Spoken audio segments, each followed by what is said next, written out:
and 21 are females.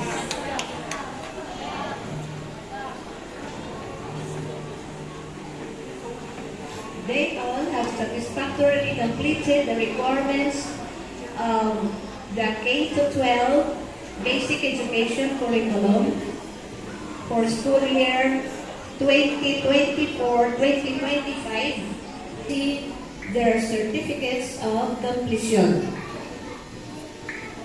By the authority vested in me as school administrator, as Sweto, that these candidates of completion have satisfactorily complied the requirements of the K-12 basic education curriculum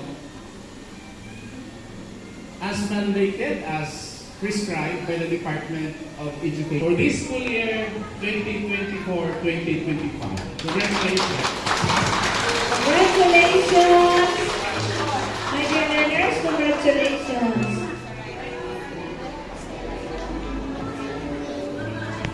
Once again, congratulations, our little accomplishers.